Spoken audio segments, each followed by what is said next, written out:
Everyone thinks because you're a zombie, you don't know good coffee. Well, they're wrong. There's only one brew that gets my seal of approval.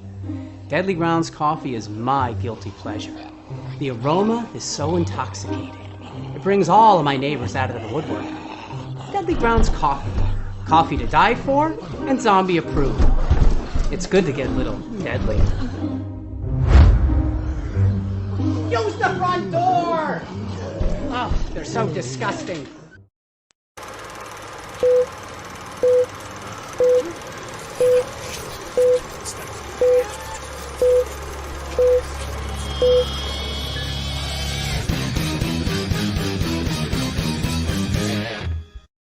Hey everybody, welcome to another live Wicked Horror Show. I'm Kevin, and as always, I'm joined by Tony. What is going on, people? And Tony, would you like to introduce our very special guest? I will. From the movie, director and writer of the movie Initiation, we have John Berardo. How are you? What's up, I'm John? great. Thanks for having me. Yeah, so this was one that Tony brought to my attention. He's like, oh, it was released by Lionsgate and blah, blah, blah, blah.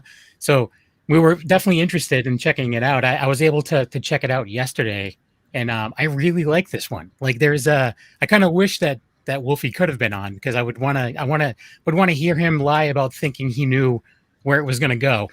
Yeah, that's the one thing that caught me too, because, being a horror fan, especially when it's like a slasher, when I'm watching it, I have 10 different scenarios going on in my head. Yep. And I try to pick the, okay, that person's definitely the killer. Yep. This person's that. I had like 3 or 4, and I'm like, okay, I'll narrow it down. And then there's one scene where I'm like, okay, well, that just knocked out like half my people. And then at the end, I'm like, oh, didn't see that one coming. Yeah, there was one person I was like, I'm convinced it's this person, and I was completely wrong. So that's a hard thing to do nowadays, by the way, because unfortunately we all sit around trying to figure these things out. We can't help it. So you're one of 3 writers for this one. Yeah. So how much of this were you responsible for, writing wise? I would say I was like the head, like the captain of the ship during the entire process, because it was based off of a short that I did in grad school, whereas the other 2 writers, Brian and Lindsay, they, both had a hand in the short, in some way. So they've, been a part of the journey. And I think that, script went through so many different phases of writing, because when you're trying to get an independent film made, you bring it to people who are like, oh, I was thinking it should be more this, direction or that direction. And so I feel like I'm a director, first and foremost. And so especially with Brian, I went to grad school with him, and he really, he was in, one of the bigger fraternities in undergrad at UCLA, and really brought a lot of that to the script.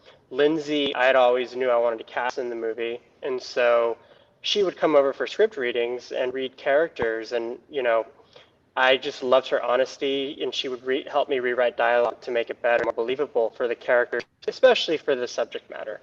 And it just made sense to bring her on as a writer over time, and finally we ended up finding an investor who really liked the script and the story, and we're able to get it going. Nice. Yeah, I mean I just made the connection when you said get her involved and whatever. Like I didn't realize that she was in the movie as well. Like she's the lead. She was great. Yeah, she was completely great. An actress that I like. I went to undergrad with her at UCLA. I went to UCLA for undergrad and then USC for grad school. But in undergrad, I studied theater directing and playwriting. And Lindsay and I just clicked right away when we met. And I pretty much have cast her in anything I can. I don't just, give her anything. I make sure that it's a role that she could do well, and she's good about picking and choosing roles, of projects that I'm doing as well, too. So this was one that we had just been, we knew that we wanted to get our first feature done together. And she's an actress that I just know can bring a performance to a level that not a lot of actors can. So, she's been part of the journey from the beginning. But, to bring it back to what you were saying earlier about the different killer, the red herrings, if you would, that was definitely all of us. We all did that. I think that I came to the script with the most like Scream 90s slasher knowledge, And so, I was able to steer that, but, that was really all of us and making the characters as realistic and believable as possible to do that. Nice. Yeah, with that, I was going to say, like, where did you draw your inspiration from? Because a lot of the times we'll have, people on here, and every once in a while, they'll say really horror isn't their genre. They just decided to make one. But going through your IMDb, you said this might be your first feature, but a lot of your shorts have horror aspects in it. So is that where you Yeah, grabbed this from? Was Scream, or was totally. there? Okay. Yeah, totally Scream. I every college entrance exam asks like, what's the most intense moment of your life, and how did it? They all ask those types of questions, and I always figured out how to answer the question with the night that I saw Scream, and because that movie was like the first R-rated movie I ever saw, I never saw that kind of violence, and I knew who Drew Barrymore was, and I thought she was gonna be the lead, and then she died right away. And don't forget, I was like 10, 11 when I saw this, so that had a real it disturbed me. It was fun, and I just had to see it again and again and again. And so Scream was always my favorite movie of all time. Even when it's the whole reason I wanted to make movies, ultimately. But as I grew as a filmmaker, I dabbled in different genres. I tried, especially, I went through a total phase of doing like post-war melodrama. That was from going to theater school. But there were always elements of horror in them, or murder. And it just made sense to get the first feature done, by trying to make a modern version of Scream for like today's generation. I didn't even, to be honest with you, I didn't even make the connection. But now that you mentioned Scream, like I can see it. But I didn't even That's go so in with funny to that hear thought. too, because I Yeah. feel like so many people say like, But I'm also, I it's think so I'm a little Scream. older. I think I'm a bit older than you. So That it's, makes sense too. yeah. So like I saw Scream, but it didn't affect me as the way it affected you. But that's awesome that it affected you that way. Like everyone has their favorite horror movie, and some of those, Yeah, so it's like they affected each other in a different way or whatever. Like mine, for me, it's the original Texas Chainsaw Massacre, or Poltergeist, one of the two. They're both I think terrifying it's to me. about the age that you're at, and Yeah, where you're at in totally. life when you see violence, and Yep. when you're scared like that. You know, I agree, and 100%, 100%. I think But that has a huge part. yeah. So I just wanted to just real quick, Sergio, he's one of our regulars. He's in the room. He just wanted to say hi. So hi. What's up, Um, Sergio? yeah. And so this is your first feature, but you were able to get it released by Lionsgate. Like, how huge is that? Pretty damn Well, huge. well, it's huge. Yeah, I feel like I'm still kind of in the journey of it. It's a really interesting journey releasing a movie nowadays. I think that I am just so thankful that the movie got released and got picked up, because we were scheduled to be a midnighter premiere at South by Southwest in 2020. Mhm. And when that crashed, um, the world changed, and so many really great movies by first-time filmmakers didn't get sold. And we were lucky that we had a great sales team. I do think that, the entire market changed overnight, really. And so we got picked up by Saban Films for theatrical release, and Lionsgate does all of their home video streaming, sort of post-theatrical release. So it's kind of funny to hear, now that the movie's been released in theaters and on DVD, everyone's like, Lionsgate, Lionsgate, whereas before everyone was like, Saban, Saban. So, Yeah. I mean, I didn't even know that it was going to have the Lionsgate logo or any of that in the home video sort of market, which is super freaking cool, because there's so many great movies under that brand. So it's a crazy honor. And I know like Scream was even, I think part of the Scream franchise is owned by Lionsgate. So that's super cool. But Yeah. really, it's just about getting the movie out there. Yeah. I don't think that the movie has gotten to its audience fully yet where we are. I think that the movie's been seen by Saban's release audience with theatrical, and it's slowly starting to make its way, with the DVD out, and Halloween coming up. And I think when it hits the streaming platforms, that's when the audience that I feel like this movie was definitely targeted for will get a chance to actually, see it. Yeah. And the thing is too, is like, I think like there's a lot of people that will see this and like it for different reasons even too. Like I love horror movies in general. I'm not necessarily a big guy on like the whole college thing and Mhm. like, but it's still a very, very interesting movie. Like I thought it was done very well. As soon as I was done watching it, I was telling my wife, I'm like, you need to see this one. Like I think she will love it because she's all about that stuff. And she's also a little bit younger than me, so I think she would, she's into movies like Scream more so than I am. Yeah, and I think So, also it's interesting too, like when the movie came out, I was just like looking at all the reviews and they're all written by like older men. Like older, I don't know their race, but like it was very, we had like maybe three females in there. mm, And so it's very interesting how the distribution sort of model works for certain distributors and what certain distributors rely on in terms of press. And so it's like, I can't wait for more women to see this movie because really this movie is definitely targeted for a female demographic over a male demographic. And we knew that from the beginning just with, the way we handled sexual assault. That's not to say that males won't like it, but we definitely were a lot more sensitive to what female viewers would appreciate and oh sort yeah, of like we wanted to be honest about it. We didn't want to dramatize it or glorify sexual assault in any way, especially because the genre itself, being a slasher movie, is inherently misogynistic. And mm, so, the slasher genre began with big man chasing screaming woman with giant stick, like phallic yeah, objects, get in there with it. So, um, we wanted to do it opposite, so I'm excited to hear that it resonates with all different types, and oh yeah, but even I'm excited even more so to hear once it's that platform that people don't have to pay for it, they can just, scroll and click. yeah. Hopefully soon. I mean, it's even still, It I should be think it's soon, like, yeah.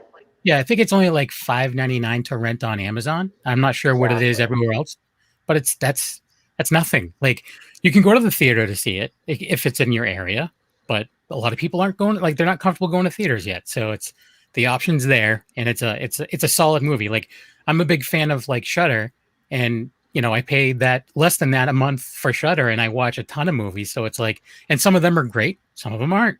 But Right. that's one thing you had mentioned, like the whole like changing of like empowering women and stuff like that. There's been a lot like over the last I don't know how many years, but I've seen a lot more. We call it like revenge horror, where it's Hmm. kind of like and it's phenomenal. Like there's some really really good stuff out there. But Yeah, yeah. it's just another one that I would add to the list of just a really good revenge flick. Even though there may be some people that you don't want to see go, but Mm. still it ends well for Well, somebody, thank right? you. I appreciate that. Yeah, it is totally a revenge flick, and um, I think that it speaks to people who have been through the real horror of this movie in a way that, a modern day slasher movie wouldn't do. Yeah, I yeah, think you mentioned like the pandemic and the post pandemic stuff. I think the one thing that might, I don't want to say be hurting you, but now that mainstream movies are trickling back into the whole scene, because last year I think it was the year for like independent film because a lot of the big mainstream movies weren't coming out, so Shudder, a lot of people relied on that, or just Amazon. I know put out a lot of horror movies, but now mainstream movies are trickling back in. But me as as a horror movie fan, I think I've flipped my head, and it's, I mean, for a long time now, but I look for the more independent stuff. So when like I picked up the Blu-ray of it, so when I sat down It's and a cool watched it, I'm cover. like, Yeah. oh, definitely, again with physical media too. You're talking about streaming, but me as a physical, but collector, the it's one thing the is with the streaming, like you can for $5 you can watch the movie, or $5 or $6, and then if you fall in love with it, then you can go buy it, like, Right. and have it, It's like, interesting though because I'm in that mindset of streaming and all that too. Like I grew up thinking I'm gonna buy DVDs forever. Like these are books, mm, like these are like I have DVD shelves, not bookshelves.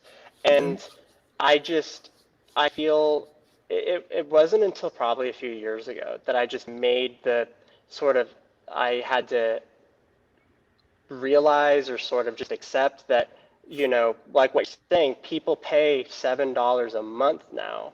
And so, like, especially younger kids, they don't think in their minds, oh, I have to pay for this movie to watch it. Like, I'm just going to wait for it to come out on streaming. Like, that's just the mentality of, like, younger viewers nowadays. Like, I'm not that old, but, like, even nowadays, unless it's a movie I really, really, really want to see, I do wait for streaming. And that's just, I think the way that media is presented to us nowadays, how much easier it is to see a movie, just by clicking, scrolling versus having to go somewhere to purchase it, so it's definitely a generational thing, but I am so happy to hear that, people who are still in the physical world looked at that DVD box set and they're like, oh yeah, I'll check this out.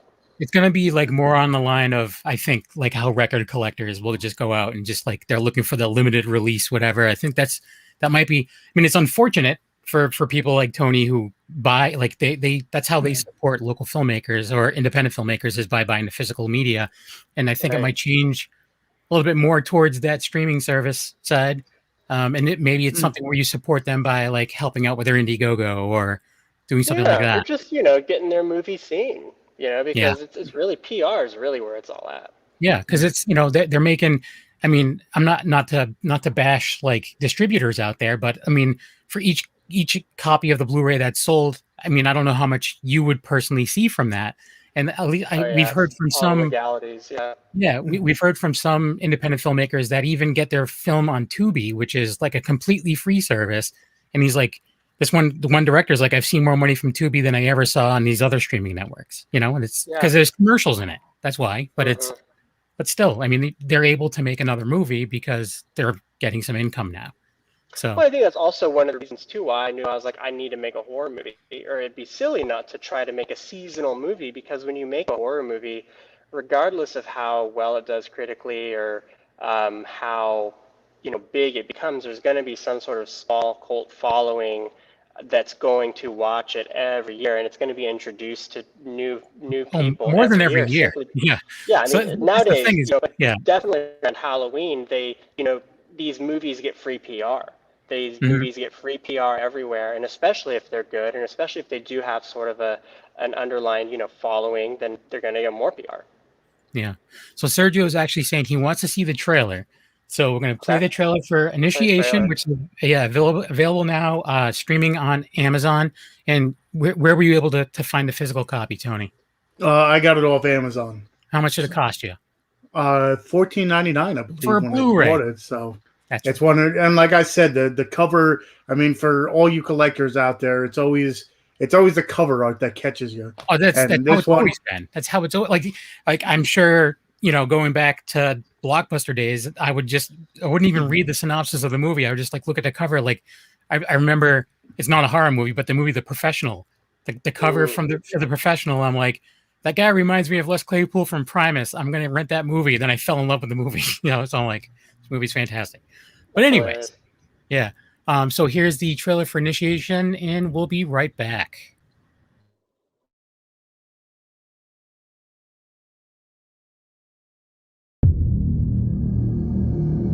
We've had some issues on campus. Fraternities, calling out girls on social media after hooking up with them. It's a crude game. What do they post?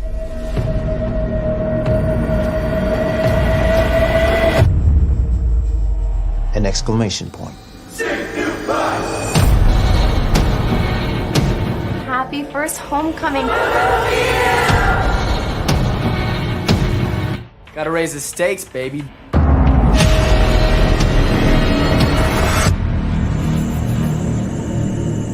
Something happened last night.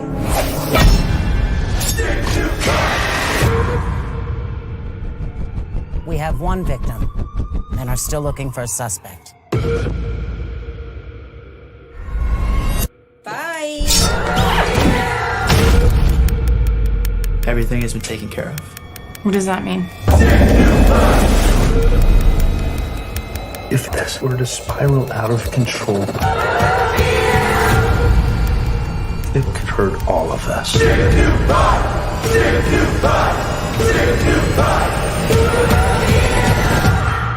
I have a really important question to ask you.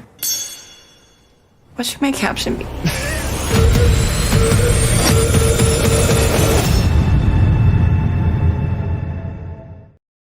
There you go. That's yeah, and it's that's one thing I wanted to bring up too. Like I really liked how you like dealt with technology today. Like you know these are conversations you would normally have face to face in an older movie, but you're able to do it in the way that you handled it with the floating screens and everything like that. I thought it was great. It looked awesome. Yeah, that was social media was like integrated into the script since the very, very beginning. Like we knew that the movie needed to be realistic with how people use social media, which kind of is one of the only things that is, besides sort of the scream tones derived from the short.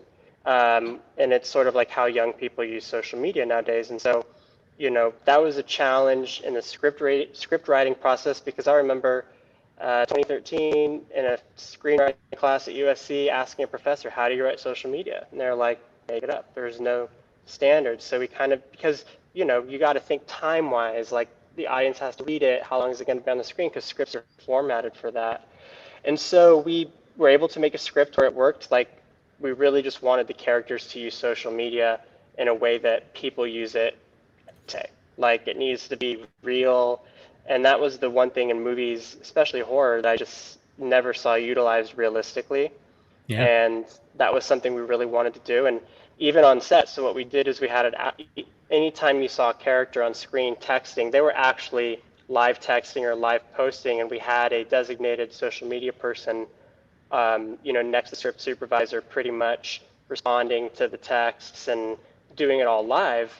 And then at the same time, they would screen record these phones and sort of put them with the dailies so we could utilize these and start creating the text messages and posts and recreating the interface that we wanted to design, so it wasn't just like copying something that would become outdated in a few years. And about 50% of the text that you saw were changed in post. That was a really cool tool that we had, was being able to use that to make characters more suspicious, because we'd have test screenings and we'd feel like, oh, maybe if we had a message from somebody here, because one thing I did do is I said to the actors, even if they didn't have a texting moment or a posting moment in a scene, they had their phones with them. And I was like, use the phone in your performance. If you're not going, you don't have to use it, but like be as realistic as you can, because we all carry phones with us everywhere we go nowadays. You'd see people with them sticking out of their back pocket or whatever, or grabbing a bag and they grab their phone. Always in their hand, in front of them, something. It's reality. It's totally reality. And even to the point where like, you're dealing with the fact that you may be in an area that doesn't have good cell signal or Wi-Fi, or someone's phone needs to be charged and there's nowhere to do it. So that's reality right there, Right. And it's I just thought it was, and that's the one thing too, is like with the way that it was coming up, there's time where there's no verbal acting. It's all like visual, and it was done really well. Like I really it was. And also one thing too, like this is one of the reasons why I like to watch foreign movies, is because it keeps my attention, because you have to read it. So with it popping up, that's going to keep my eyes off my regular phone. It's going to make me read their phone. So that's the thing too, is I don't think I looked away like even once during this movie. And usually I'm like checking my phone to see if I got a text or whatever. So that's big right there too. Good job. Plus the other thing is, you I think mentioned it before, but when certain people died in a movie, you cared, and that's the other thing, is sometimes you're watching a movie and you just the characters are so bland that you're like, okay, whatever. Like I'm going through every single character in this one, had I had feelings for, whether it was good or bad, or it's like, okay, well, I'm glad that guy got it. Kind of deal. But at the same time, you're like, oh, I'm glad that guy got it, but I thought he was the killer, so now I have to figure something else out. Exactly. There was a couple. I was just like I said, I had like 3 or 4 in my head, and I'm just I was even looking at people's shoes. I was like trying to look at their shoes. They'd be like, all right, who's wearing the black Chuck Taylors? We stole those from our horror movies. Those little moments, those little plants, showing the shoes, and like that was all done very intentionally. I remember a long time ago when I was meeting with managers talking about the script, he's like, well, you're going to have to write 3 scripts for this script. And I was like, what are you talking about? He's like, you're going to have to write 1 for the actual shooting script, one script for the killer and then another script for who you want the audience to think the killer is.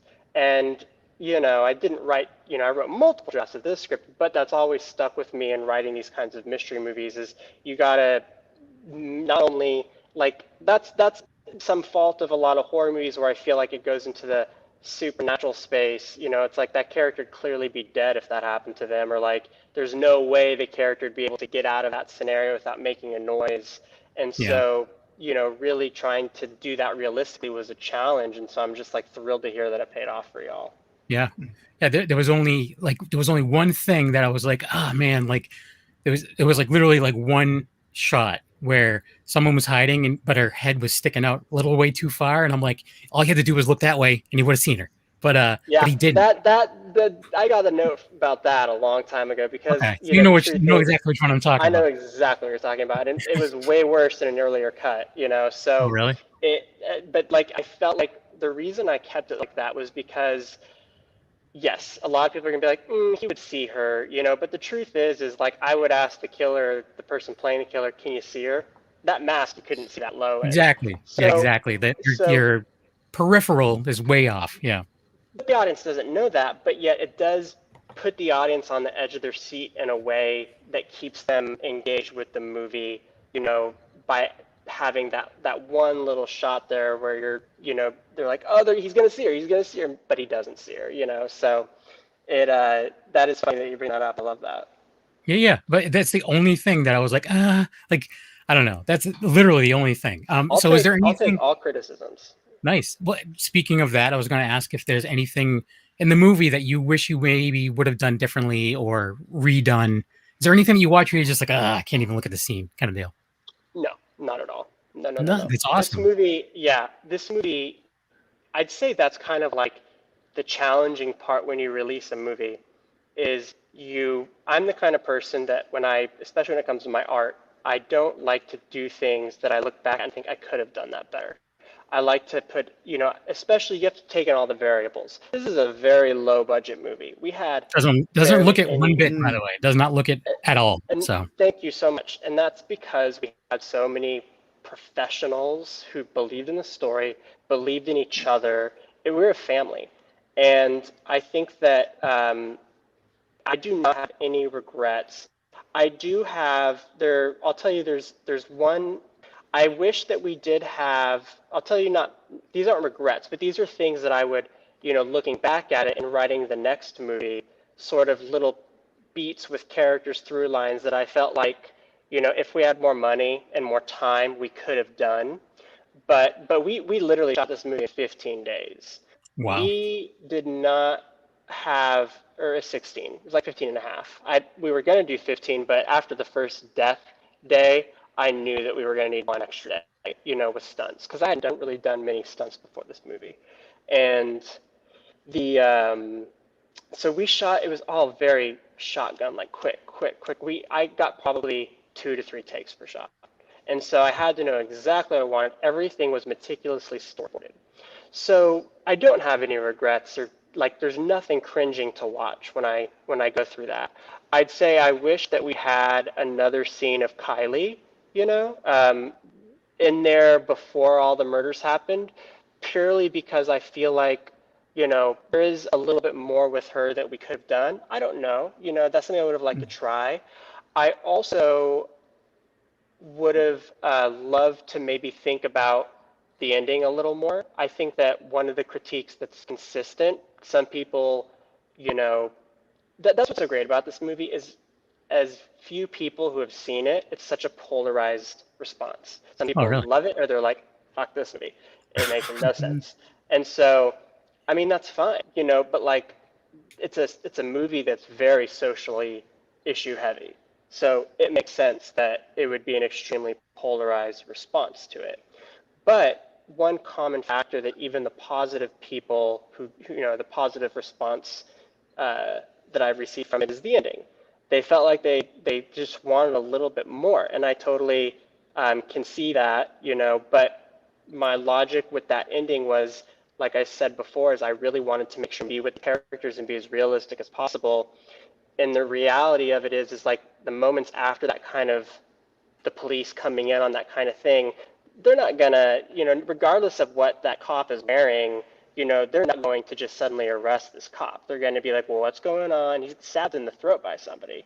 So I really wanted to make sure people were like, just like in sexual assault cases, you don't have answers right away. You got to wait a long ass motherfucking time to get answers for anything. And that's really how I want people to feel like slapped across the face in this movie. Like, what the fuck? Like, what is going to happen? Because that's really what it would be like in a scenario like that in real life. Right. Yeah. You're not going to have all the answers right away. Yeah. But I would have, if I had more time, or had more time, the ending was a problem, not a problem, but it was, a couple of the actors were like, I love the ending, but what are you trying to say with it? When we're discussing it. And looking back at it, those are clear signs that, for the next movie, I really need to make sure that even if I have an abrupt ending, that I tie up any potential loose ends, or think of ways to be clear to still have that smack across the face. Yeah. So that being said, Sergio was actually asking, do you have another movie like in the works? Do you have a plan for your next project? I have, so I have a couple of projects. Yeah. I think really what I'm trying, the truth is we didn't have the PR of a film festival release. So a lot of the first timers on this movie, pretty much the leading crew, we didn't really get that sort of like presentation of this person's first new film. We got purchased and then the movie was released. And so I'm trying to navigate, the best sort of next step for me. Before, the South by Southwest crash, COVID hit, I mean, when your movie gets into South by Southwest, everyone's hitting you up. Everyone's texting you, messaging you. And I met with a team of people I'm still talking with, and they've steered me on a couple of scripts that I'm really excited about. They're very thriller, murder mystery oriented, and they're very tech heavy. One of them's kind of futuristic and film noirish, and but I have been, I wrote all of these last year, and up at the beginning of this year. So since the movie's been released, there's like 2 or 3 horror scripts that I've been working on that I definitely want to start pitching. But I do believe that if I were to do another slasher movie, I would want to do either a remake or revival of an older one, or I would definitely kind of stick to my guns and sort of steering the genre and what I can say about, Splatterfest movies. So, yeah, the only thing that I would if a remake or reimagining is done well, I'm all on board. But it's right away. People are very, very brutal with those things. There's a handful that I can say like this was done really well, and other ones I'm just like, why? Just do something new. Like I think, for example, you're absolutely right, and I was told that by agents right away because before South by Southwest, Scream 5 was announced, and I was like, oh my god, the movie's gonna come out right before Scream 5's announced. Like, this is amazing. And the directors of Ready or Not are perfect for Scream because they're brutal, they're gory, they're gonna bring Scream to a level that the slasher fans are gonna freaking love, and they're great with characters, and they're funny. It's absurdist kind of comedy. Like they're like absurdist playwrights, and so I think they're great for Scream. And so if I were to do a remake, it would definitely be, an older film that somebody hasn't heard of maybe, or an older film. And dude, I'm talking out my ass right now. I'm not even talking to do anything right now. I'm just thinking if I were to do it, I would do it in the vein of Initiation. Like if Initiation is a remake of Scream or a remake of the older 1984 Initiation, which it's not whatsoever, but there's so many similar themes and everything. I would approach a remake like that. Nice. Well, I mean, it's have you ever thought of reaching out to any horror icons? Because you're in LA. They're all over it. They're all over LA. But yeah, is anyone on your radar? You mean producers or actors? Actors. Oh, I mean, I will work with any horror icon. There's no I mean, obviously Nev Campbell, I would probably need to take a Xanax or something before because I'd have a panic attack. But I mean, I also feel like if I were to meet a horror icon, I'd be like, let's put you in a really depressing, dark murder melodrama instead, because Yeah. that's what I'm good at. I'm good at getting in, I'm good at characters, I'm good at directing actors. What I really, really want to do as well is I really want to get into the TV space. There's so many great writers I want to network with that are on TV shows that, I want to meet new actors on TV shows. Independent film finance is a brutal world. And I'm not saying I'm not going to make it. Of course, I'm going to make another movie. But we live in a different day and age to where no one's like, what are you doing next? What are you doing next? Because like the movie market's so different. They expect, independent film. It's like, okay, what's your next one? You're going to go out and find your investors again. I really want to get in with like the Netflix crowd. I feel like I would be perfect for, an American Horror Story type of, and I'm not saying that's what I want to do for my career, but I feel like that'd be a good, fun next step. I really like to explore that. Yeah, So yeah. I we'll mean, there's a reason why those kinds of shows are successful, and it's because they're great. And some of them aren't, and those ones aren't successful. But yeah, there's a lot of like great stuff out there. Even if it was something like along the line of like an old Twilight Zone kind of thing, where it's just like, yeah, it's just we need. I mean, I know we had Creep Show on Shudder, like the few seasons we've had, and it was really good. And even like the reboot of the Twilight Show, or Twilight Zone, was really good. But it's that's done. But I'll it's tell you like, what I think you're going to see a reboot in. Obviously, I know you did last summer. We all know about the new one of the James Wan version of that. You're going to see, and this is just based on like what I've seen on like casting sites and stuff. I think you're going to see a rise in like 90s young adult pulp fiction novels because they already have an attached fan base. It's already pre-written. They need to find a hot, fresh, young screenwriter to just take that book and turn it into a little mini for Netflix or something. They want to shoot it in a month and get it over with. That's ultimately, you're going to see a rise, especially after the success of Fear Street, the R.L. Stein trilogy. And the fact that they released it the way they did is so good, so good. Yeah, I wasn't expecting it to be that good. Same here. Like, I was just like, wow, this is kicking my butt. Especially because it's not like, there isn't like, it doesn't have the typical horror tropes all the time. Like, there's it kind of sexualization in the it. world. It expanded the world, and it mixed supernatural and physical, home invasion horror, but it's based off of a book, a series. And I think a lot of Christopher Pike novels out there, more Lois Duncan, like, they're probably going to redo Teaching Mrs. Tingle, but they're going to do it as Killing Mr. Griffin, the book, because these aren't horror.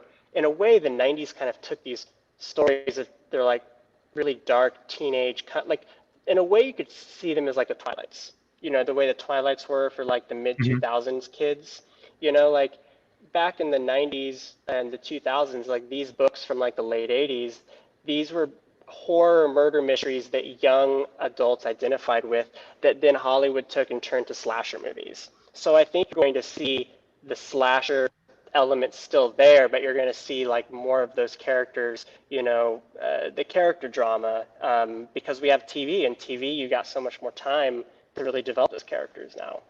Yeah, it's true. And it's, I mean, there's still a lot of people who are just sitting in front of their screen, just binging everything. So, I mean, I'm guilty of it as well. I work right from here all day long, so I always have a screen over here with something as I'm calling people, tell them to pay their bills. But you always got a movie on. Either a movie or YouTube.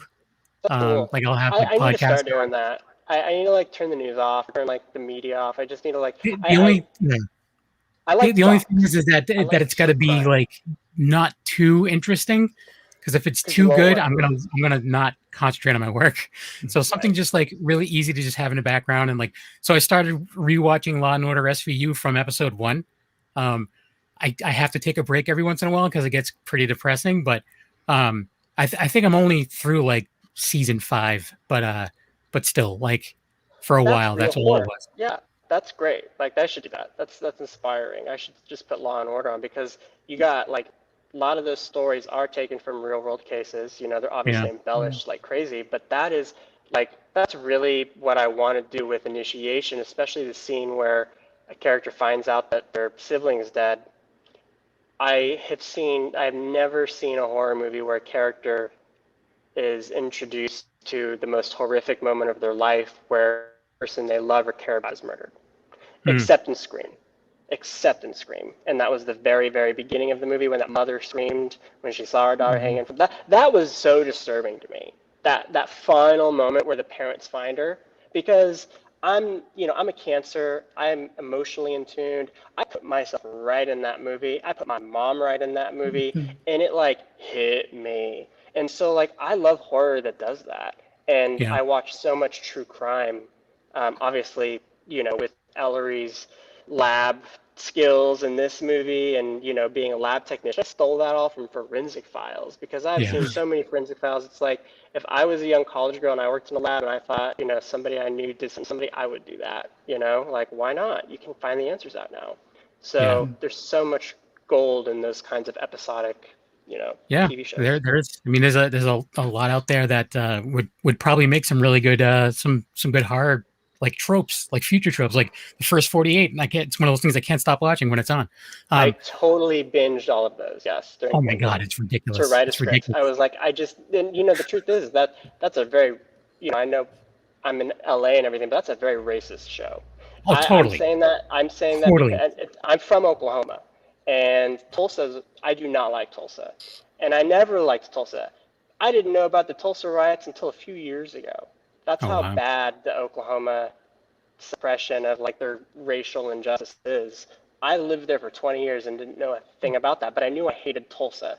And every time I went there's just this culty Christian vibe. And the truth is, all those detectives on that show are part of that culty Christian vibe. You just don't see it in the show. Yeah, there's a comic named Tom Segura who has a bit about the first 48, and he's just like, one thing you'll never hear in the first 48, we're looking for Trevor. Like, where's Trevor and Chip? They're not the ones that are, and he's like, and then of course he's just like, the first thing you say when you're in the interrogation room is, I want to talk to my lawyer. Shut your mouth, just shut up, But it's true. Like you watch it, it's just like, wow, they're just going after all these like dudes that are not white. Just what it seems like. But it's like every it's villain infuriating. is a person of color. Yeah, and that's not and that's not inaccurate. It's like instead of people looking at it as good guy, bad guy, they should look at it as like, holy shit, there's something wrong with the justice system here. Yeah, exactly. So Sergio's asking if you're a fan of like movies like The Conjuring. Are you a fan of like paranormal kind of stuff? Have you ever thought about doing anything on those lines? Yes, I have. I think that first of all, I need to figure out how to believe in ghosts to do that. I don't believe in ghosts personally, or at least I don't believe in things that I don't feel are a threat to me personally. If I would do an alien supernatural movie before I did a ghost supernatural movie, because I do believe in aliens. So, but I love Conjuring was one of those like horror movies that's like an EK or what are those like they resuscitate you and bring you back to life machines. The Conjuring was that for me. I saw that movie in theaters 5 times over the course of a month. Every weekend I go to the theater and watch it because it scared the living shit out of me. It was so scary. That wardrobe scene with that witch on top, like holy shit, even to this day thinking about it gives me chills. And James Wan is just so good with the jump scares and the build up to them, and he casts good actors who make you think like holy shit, like this is real. And I love them. I absolutely love them. Insidious, the first 2 halves of it are great, like or the first 2/3 of the first movie. It went into some weird ass realm, but I still love the movie. But it wasn't as scary. It didn't. The beginning of Insidious freaked me out with the baby monitor. That's like one of the greatest uses of sound and camera and performance. So good. I really want to do an alien horror movie. That's one that I'm outlining right now. We're talking about what we put on all day. Like I watch a lot of UFO stuff because that is real. That is, you talk about governmental injustice. Like, we're just barely taking back the lid on the stuff that's been covered up over the last century. And I think that there is a prime horror, thriller, supernatural, slightly slasher vibe that I like to blend genres. I don't like to stick to one thing. I like to bring elements of everything because I like it to be as realistic as possible because no one lives horror movie. No one lives a comedy. We live every genre every day. That's true. From hour to hour, it changes. Actually, one of our other guys, Wolfie, he's in the chat room. He's asking if you have a favorite subgenre of horror, and what are your thoughts on foreign horror? Are you a fan of foreign horror? Foreign horror. Okay, yeah. Well, I'd say slasher is obviously a subgenre of horror, and the reason I love slasher is because it is prime for the day and age that we live in to be used and flipped. Like, I don't think, like I said, in Initiation, I think we do that very well. We basically take the tropes of slasher and turn them around. And when you have such a saturated, sort of world of things that can only be in that world, you can do so much with it. And I also love the slasher genre. I would say I don't love the blood and the guts and the gore. I love the home invasion aspect of it. I love the killer with a knife aspect of it. So I also do love body horror, like The Fly. Nightmare on Elm Street could totally be classified as body horror to a degree. Dead Alive, that scared the shit out of me as a kid. The VHS box scared the shit out of me as a kid. With the mouth, yeah. With the mouth, and then the rib cage being ripped out. So that's probably my favorite. Like what I love about horror is really just the dark side of humanity, and also the secrets that are involved in that type of horror. I think I'm an openly gay man, and I think that a lot of gay men identify with horror because we spend, at least, not so much the newer, younger generations, but I'd say millennials especially, like we spent the earlier halves of our lives knowing what it's like to keep secrets. And that's what serial killers do. That's what people that kill do. And so I think, a lot of gay men identify with that type of horror, especially. Anything in secret involved or like, dramatic irony. Foreign horror. I recently watched Raw. I don't know what I watched, but I really liked it. It was very interesting. It was gross, but like sensual, and I think it was non-linear. It was day, it was night. It was, are we in a dream? Are we not in a dream? Are we in school? Are we like? I had no clue where I was watching that movie, but that's what made it so discombobulating and such a cool horror movie. I loved Climax. I know a lot of people, are back and forth on Climax, but Climax is really, again, it's bringing another genre or element or art to a horror space, and that's dance, which Suspiria did, obviously. But I really enjoyed Climax. Let the Right One In, the original Swedish version. Oh yes, fucking phenomenal. I agree. I like the American one, and then I found out there was it was a remake, and I'm like, this is so much better. So much better. The Swedish one, and I forgive me, is that the one where he's under the water in the pool and the head comes down in the water behind him? I believe so. Yeah, that scene, that got me. I think that's the Swedish one. Yeah, that was just, I saw that in film school, and that one stuck with me. Was that something they showed you in film school? Yeah, we had awesome. Oh yeah, I went to USC. Like USC, if you ever want to make movies or work in the business, go USC. Like that's just the truth. That's where that school is where they all come from. And you obviously aren't just going to go there and do nothing and get a job. But like if you go there and you try, you're going to make a network of people that will get you in the industry. And so yeah, USC was great.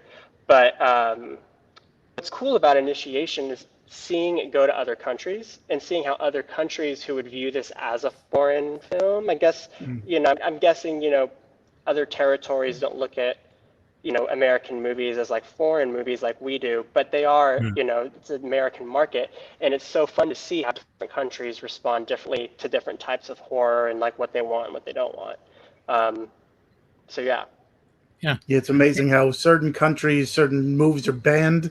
And then in other countries, it's like you look at some things and it's pretty much anything goes, and right. That's how it is. So like China, this movie's cut the hell up in China, guarantee. I haven't even seen what it's gonna look like. I know we sold it in China, but what's also cool is how they changed the name.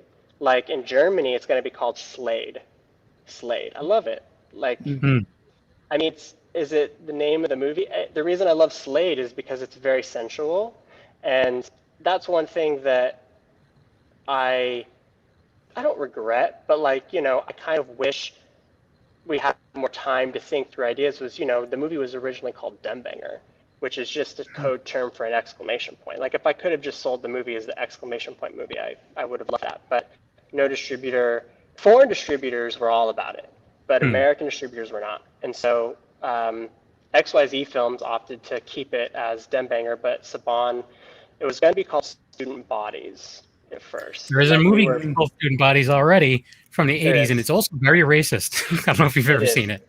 Well, and no, we did research on it, and like there is a movie called, because at first you're thinking, well, there's already a movie with that title, but they don't care about that. They don't care that there's another movie with that title whatsoever. They care that that title is going to get the clicks for the audience that they know is going to buy it.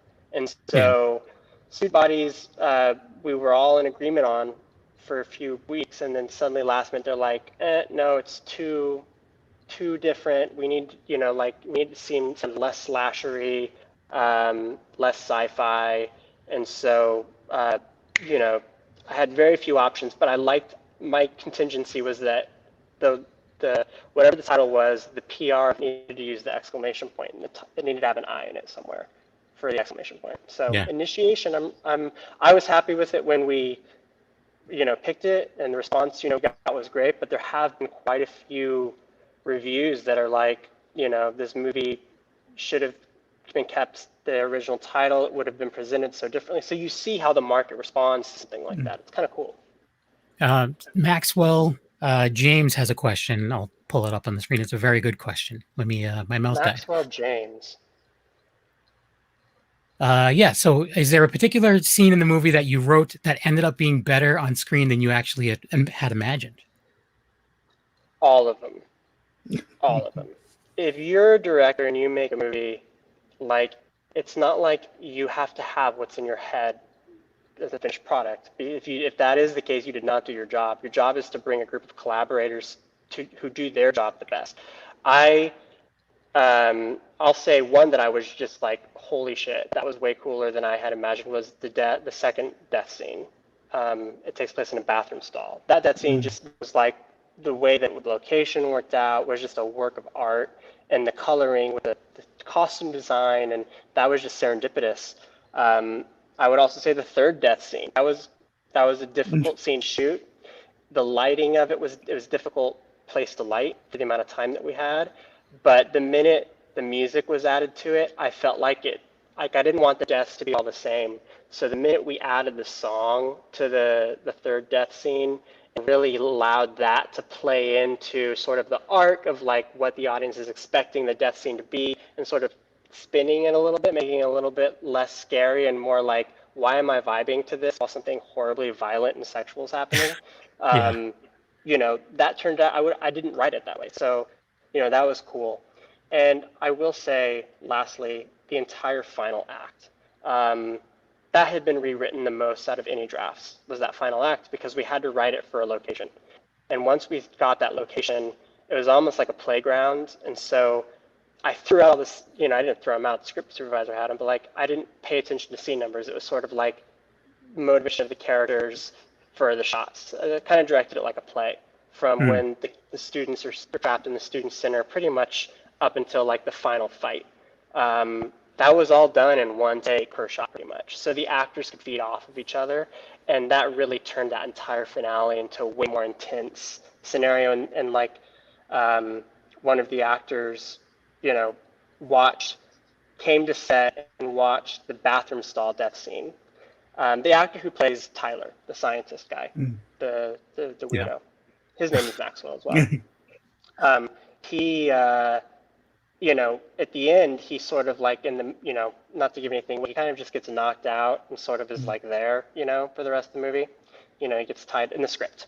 And then when he watched the bathroom stall death scene, came to set that day, he went up to our stunt guy and me, and he's like, look, I want this killer to beat the shit out of me. I don't want to just get tied up. I want him to accost me. So they did it all, and you hear him screaming throughout the entirety or majority of this, which just makes it so much more disturbing. So that's like a prime example of it turning out better than. Yeah, he's definitely a creep, by the way. If anyone's watching, he's a creep.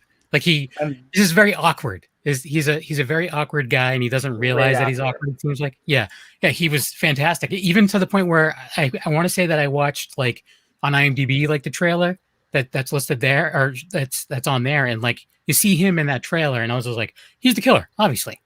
Yeah, and then I'm just like, yeah. but it just like.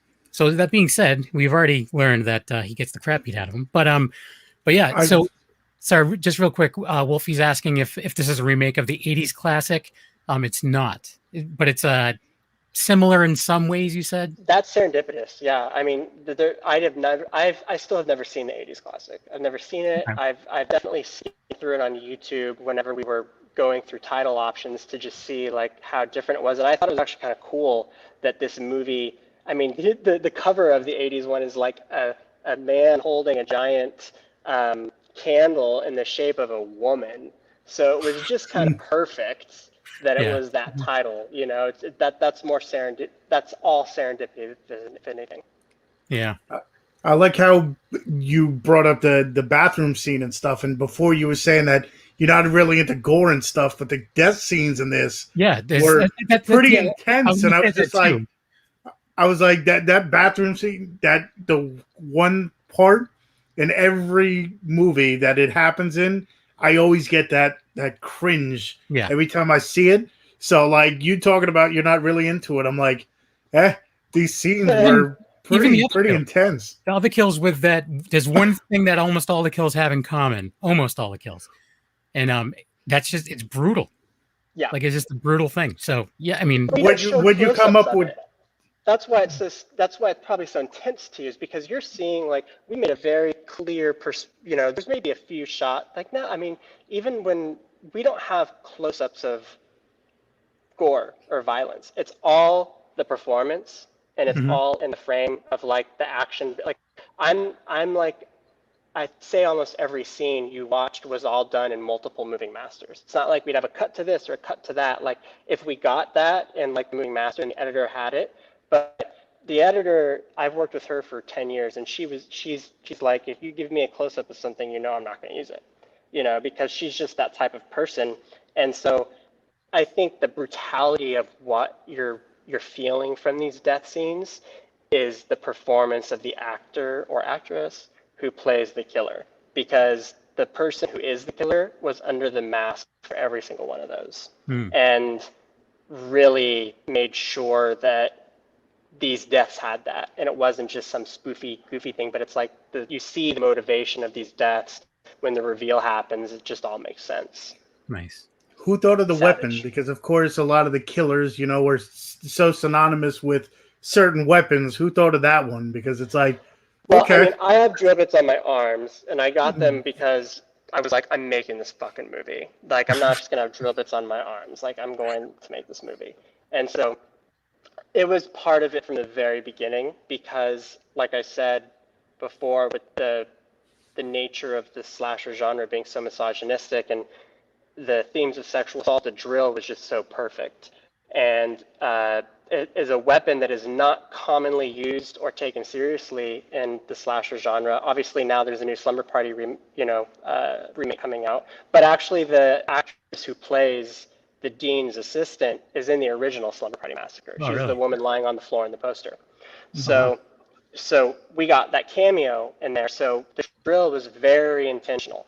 I will say that when we approached the casting, the person who played the killer had one contingency, that it wasn't just a drill. He's like, there's no way you're going to kill anybody with a power drill. You need a driver, and the killer needs a couple of other weapons to get this person down before they can do the drill. And I was like, done, let's do it. I like the whole like toolkit kind of deal. I was like, that's great. Yeah, and it also just, when you find out who the killer is, it all makes sense. Yeah, totally. So we're just about time to wrap. So is there anywhere people can follow you as far as to find out what you have coming up next, or does the movie have like social media accounts? Yeah, the movie is on Instagram at Initiation Film, and I'm at my name at John Berardo. You can find the movie from my Instagram. My Instagram, I definitely promote the movie, but I also like to show a lot of pictures of my dog. But really, yeah, that's my primary use of social media to engage. Nice. And of course, the movie's available streaming on most digital Streaming platforms that are out any there. Yeah. platform you want, and hopefully sometime in September or October, it will be available for everybody to watch Nice. for free if they have Nice. that platform. Yeah. Well, everyone has every platform nowadays. But so yeah, so go check out I highly recommend it. It's one that I actually want to have because Wolfie and I do like film reviews as well. I want to have him watch it because I would like to hear his thoughts on it as well. But so yeah, that's awesome. Go check it out. And Tony, where can people find you? You can find me at Tony Has Nine Fingers on YouTube, where I do movie reviews, unboxings, anything movie related.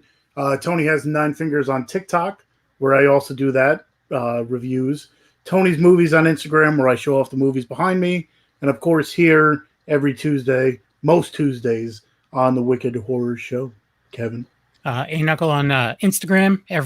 Besides doing the show with Tony and Wolfie, also do reviews with Wolfie over on the audio side. Part of Secret Underground Hideout and Black and White Fright, all of which are on the Dorkening Podcast Network. Let's go to thedorkening.com for more information there. Thanks for listening and watching, and go check out Initiation. Highly recommended. Have a good night, everybody. Thank you.